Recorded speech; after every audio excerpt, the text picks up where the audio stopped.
Good morning, boys and girls. Welcome to day one of distance learning.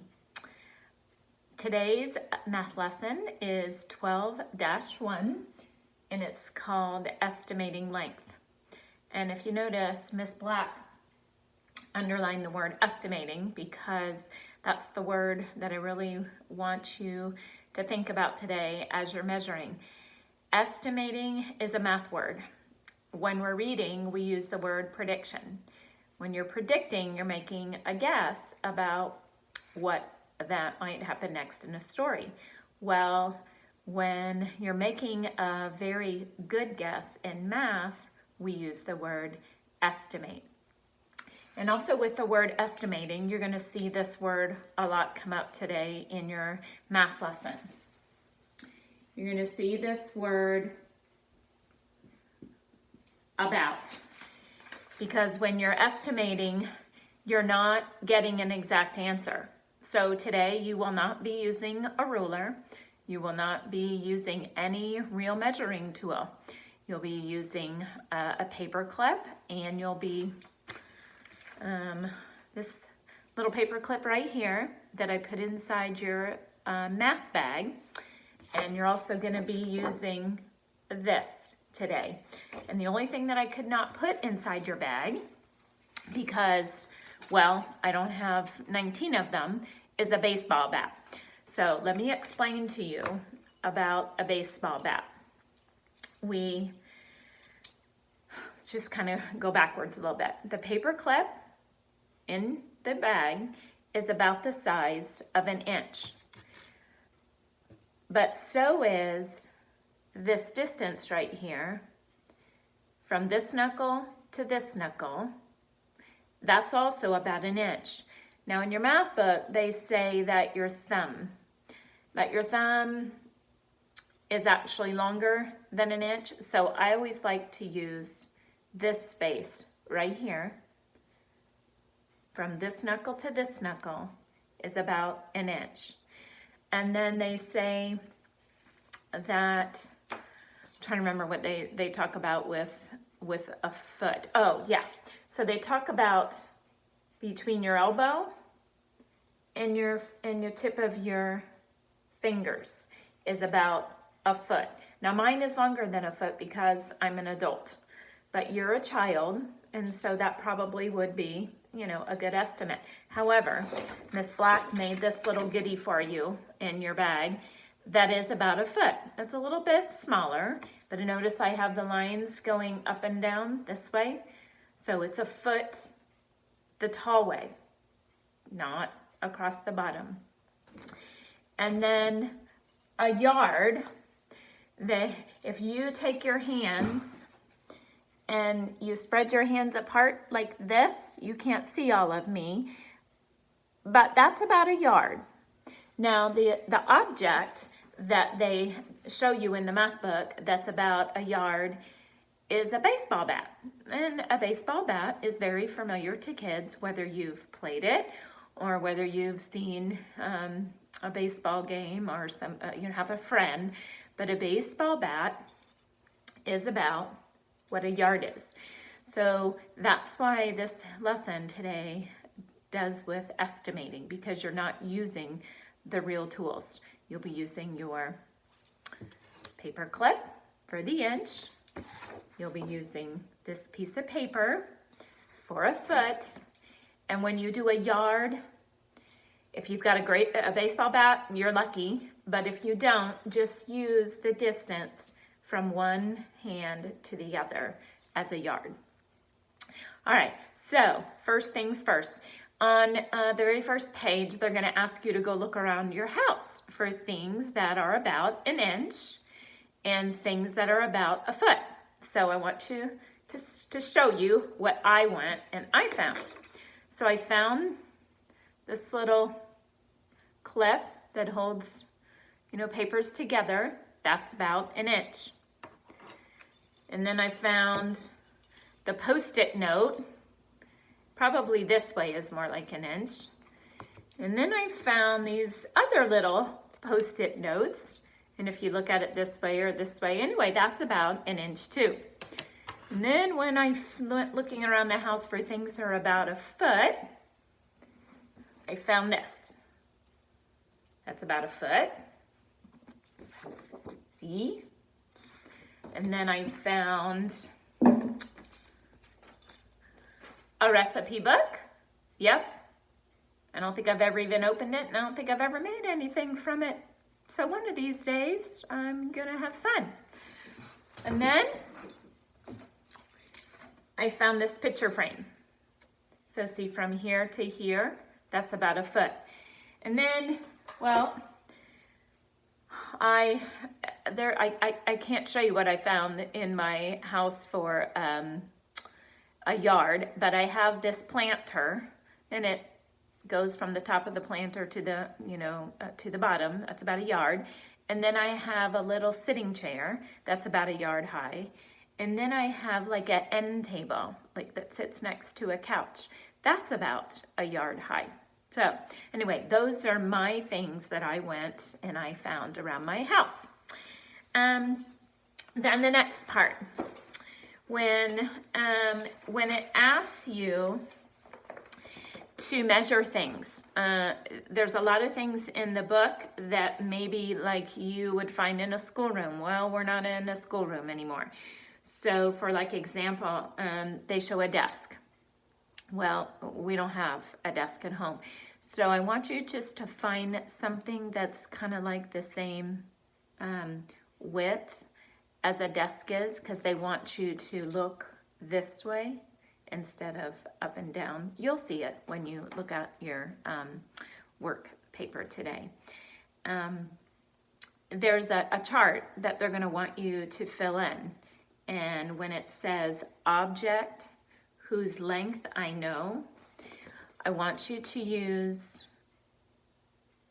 like the word paperclip, because a paperclip is an inch. And then I want you to use the word blue piece of paper, because that's about the size of a foot. And then I want you to use the word baseball bat, because that's about the size of a yard. So I'm just going to show you, I'm going to do one for you so that you will understand exactly how to do it. On page 694 in the chart, it shows a pencil, and they want you to measure how long a pencil is. And in the first, or should I say the second column, it says object whose length I know. And it says, my paperclip is 1 inch long, and they fill that in for you. And then the last column says estimate.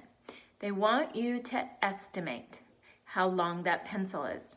So don't go and use the paper clip and measure your pencil. They want you to make a guess. So lay your pencil down and then kind of look at this, and with your eyeballs, I want you to take a guess at how many paper clips long your pencil is. So, for example, if I was going to measure this pen and I was going to take a guess at how many paper clips long this is, I kind of might go like this. Well, here's 1, here's 2, here's 3, here's 4. So I would fill in my chart and say that my pen was about 4 paper clips long, or 4 inches long. So I apologize for that. Yeah, boys and girls, Miss Black's gonna make little bloopers here and there. All right, so that's how you're gonna do page 694 and 695 when you're filling in those charts. Now, when you get to the bottom, when the higher order thinking on number 5, I already read it, and there's no reason why anyone can't do that one, okay? So just think inches, feet, and yards, or think baseball bat when you're thinking about that one. And then when you turn to page 696, the number 8, which is another higher order thinking, it talks about building a bridge. and it says, should we measure the distance exactly, or should we make an estimate? Like, should we make a guess how long this bridge should be, or should we get an exact measurement for this bridge? So the only hint I'm going to give you is, boys and girls, if somebody made an estimate and they guessed too short for the bridge, I wonder what might happen if a car was going over a bridge that was too short. That's the only hint I'm going to give you. And then on number 7, where 2 kids are making guesses about what the distance is from the bottom of their floor, okay, up to their ceiling. So what I want you to do with that is, it talks about feet and it talks about yards. So I want you to use this piece of paper, and I want you to kind of start with your paper on the bottom of the floor, and I want you and Miss Black is doing that right now. You can't see it, but I have my piece of paper on the floor, and I can kind of see where 1 is, and then here's 2, and then here's 3, and then here's 4. Well, here's 4, and I'm about halfway to my ceiling. So you can kind of see who might be making a better guess on that one. All right, we're gonna do a little matching game. And yeah, boys and girls, I may not have you in front of me, but I have you right here in my basket.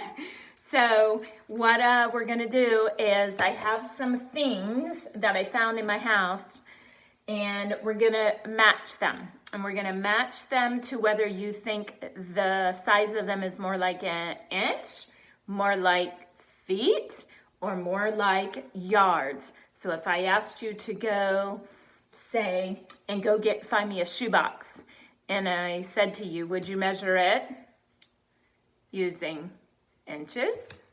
Would you measure your shoebox with a foot? Or would you measure your shoebox with an arm span or a baseball bat, right? So the first student I chose is Jaisha. All right, Jaisha, so you have a shoebox. Do you think the length of a shoebox is more like an inch, more like a foot, or more like a baseball bat? That's right, Jaisha. The shoebox is about the size of a foot. All right. The next thing is an earring. Yep, Miss Black kind of has one in my ear right here. All right, and my next student is, Lucy. All right, Lucy, what do you think? An earring.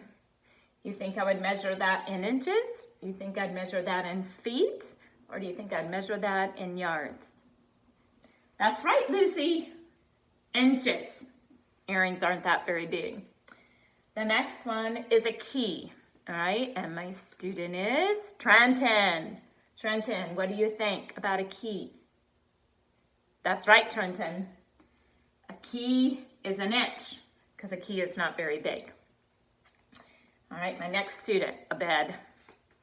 If you were gonna measure a bed, Jathan, what do you think? Absolutely. Ooh, beds are big, so we would use yards for that one. Next student, Mackenzie, what do you think? This is a plate that you eat on. That's right, a plate is about the size of a foot. And then Araceli, the last one, couch. If you were gonna measure your couch, what would you use? Inches, feet, or yards? That's right, Araceli. you would use yards because couches, ooh, they're pretty long, are they not? Yep. Well, good job, boys and girls. Proud of you today. All right. So now Miss Black is going to get rid of math. And I'm going to talk about these words.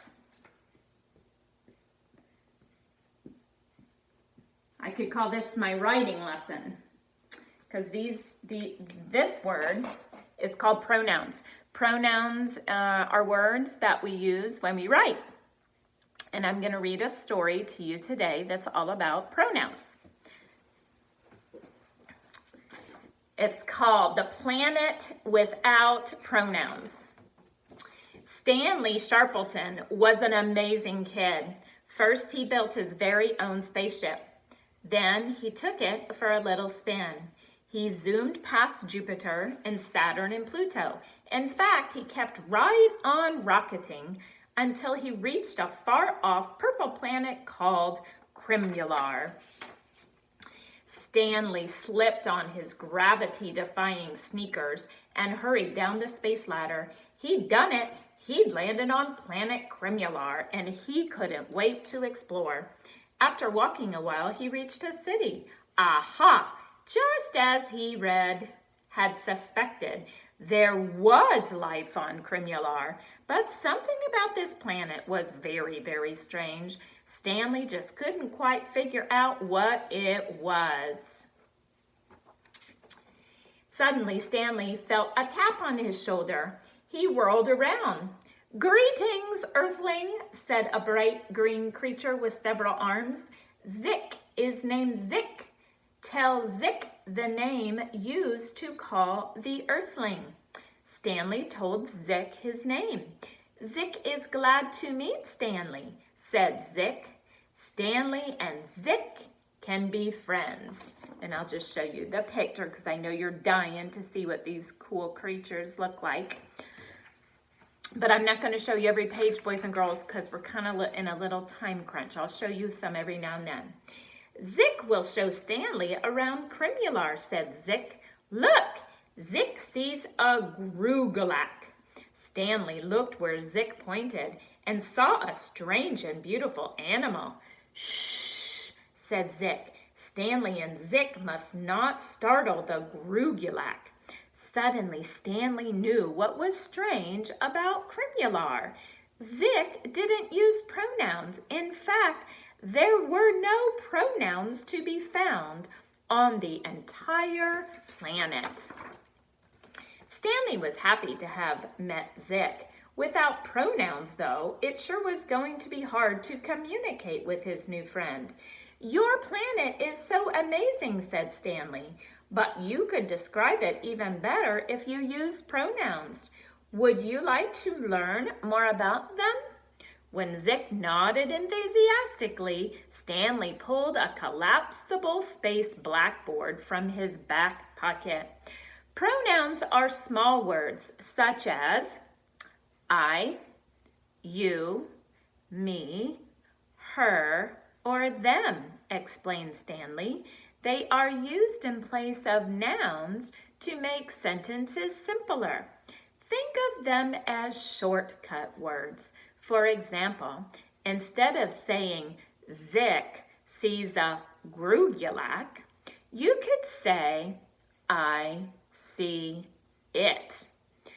Now, I'm going to read you all the important pronouns and then I'll show you the page. I, me, mine. Those are pronouns when you're talking about yourself. It and its. He, him, his, for when you're talking about males. You, yours. We, us, ours, when you're talking about yourself and others. They, them, theirs, when you're talking about a group of other people that you are not part of. And she, her, and hers, when you're talking about a girl. So see, boys and girls, there they are. I know I shouldn't have put my finger in my mouth with this coronavirus going on. Sorry. When the lesson was done, Zick said, I have processed the concept of pronouns and will master it shortly.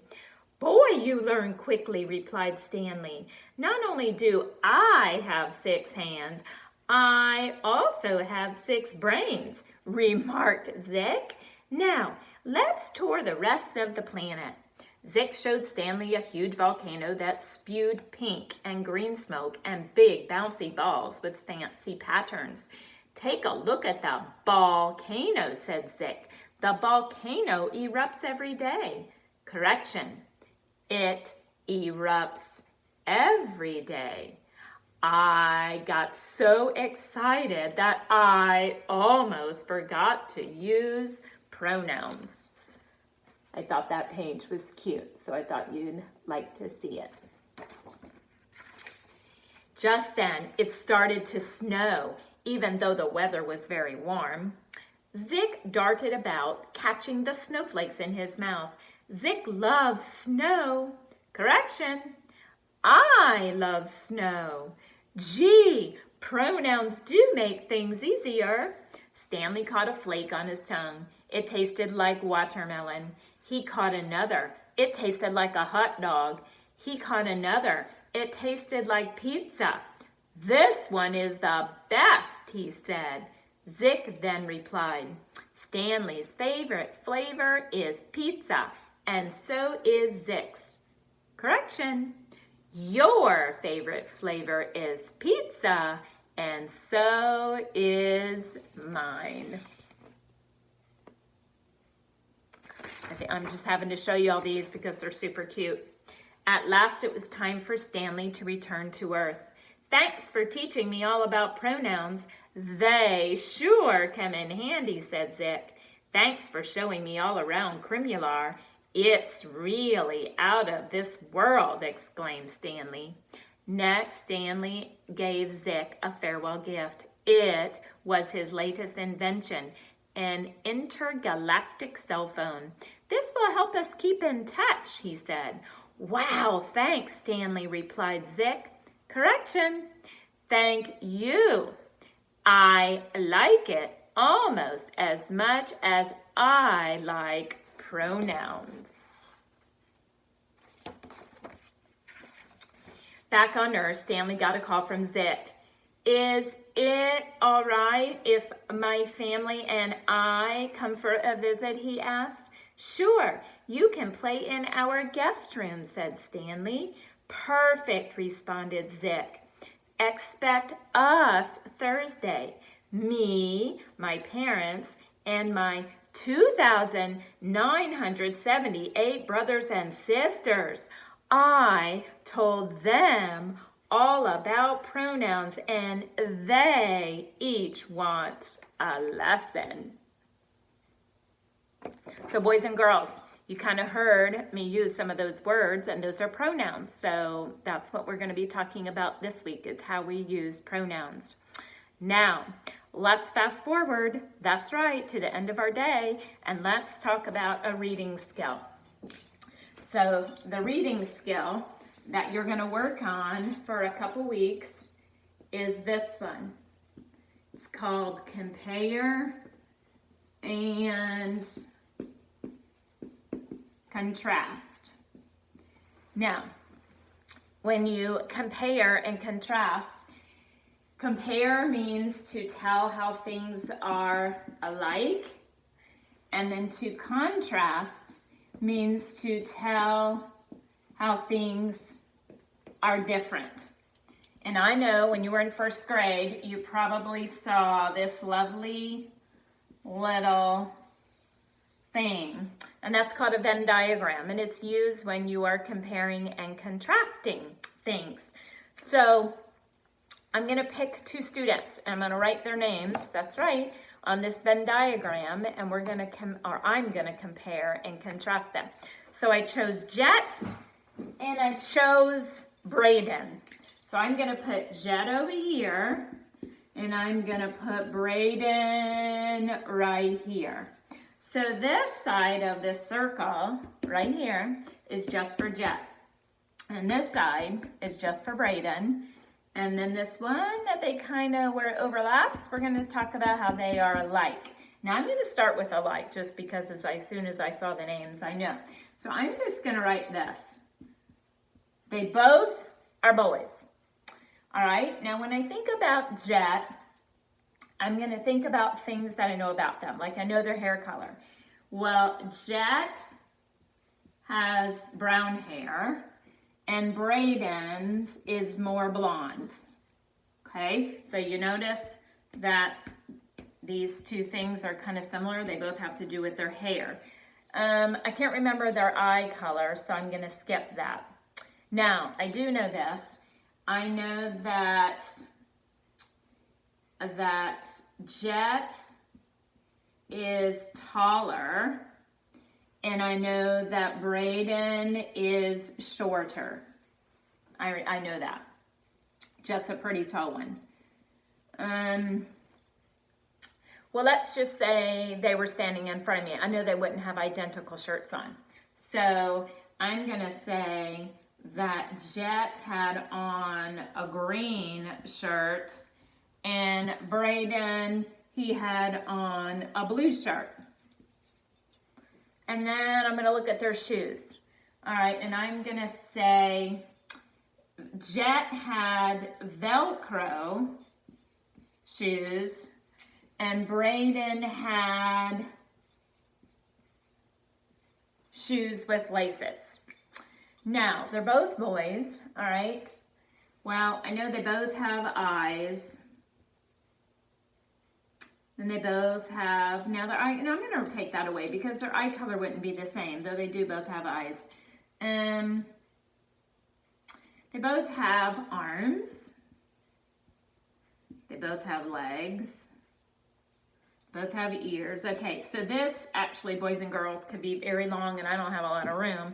And you're going to probably find out if you talk about their eyes and, you know, their nose and their eyebrows and teeth and 10 fingers, 10 toes. Okay, so you could probably tell that they're probably more alike than they are, you know, different. So anyways, that's kind of how compare and contrast goes. You're going to read a story today. It's called Tall Mary and Short Harry. And it's going to talk about two people, and as you read, you're going to see how they're a little bit alike and a little bit different, all right? And then they're going to have two questions, there's 4 questions. 2 of the questions are actually about compare and contrast lessons, and then, they're compare and contrast questions. And then the bottom 2 are just general questions about the story. So since there's not very many compare and contrast questions, what I'd like you to do is I'd like you to turn your paper over and I want you to draw this on the back of your paper. I would probably turn my paper this way when I draw them because there's more room that way. And then I want you to write at the top of one of them, I want you to write Tall Mary and Short Harry. And I want you to fill in some things that only talk about Mary and some things that only talk about Harry. Now, this is the part I want you to understand. When you're talking about Mary and you're talking about Harry, so for example, and you can use mine as the first one, I'll let you copy it. I would say she's a girl and he's a boy. Now what you don't want to do is you don't want to say, well, she's a girl, and then you don't want to say over here that he has a dog, because girl and dog don't go together. Okay, girl and boy. Now, if she's got a cat and he's got a dog, you could do it like that because cat and dog go together. So do you see that? these things that are opposite each other should be alike. Like these are what kind of people they are. These are the kind of animals that they have, right? Now listen, 2 things I want to tell you before I hit the stop button. I gave you lots of things in your bag. I do not want you to do any of the math except for the measurement. And we're going to go lesson by lesson every day, okay? Because my fingers are crossed, both of my fingers are crossed, that we're going to get to see each other back in school. And so that's why I don't want you doing all of that other math in there, because that will be what we do back at school, okay? And the second thing is, please keep all of those things that I gave you inside the bag. Please keep them in there because you're going to be using them. Like the paper clip. Don't go take the paper clip and start, taking it apart and, making it as a poker. All right, that's not what it's for. I say that because I've seen kids do that, in my room. And what was the other thing I wanted to tell you? I had 2 things on my head. In my head. Oh boy, Black's doing a lot of bloopers. Oh, I know what I wanted to tell you. If you anytime are getting stuck and you don't understand something, you are so free to have your parents call me, okay? I am here all day long and I'd be happy to talk to you on the phone, or you can Zoom me so we can see each other and I can see where you're struggling because you'll have the paper, right in front of you. So please don't feel like you can't, get in touch with me. Just tell your parents. Let me think. What else? Oh, and you can replay this video as much as you need, to see things if you didn't, get something or you get stuck. All right, boys and girls, I know it was fast. We did 3 lessons, that's right, in a half an hour. Yeah, that's like super fast. But anyways, that's how it's gonna kind of be. We have to kind of do things a little fast now. But just replay the video as much as you need so you can kind of see what I was talking about. All right, have fun with it today, and I'll be Zooming with you sometime this week. All right, bye, miss you.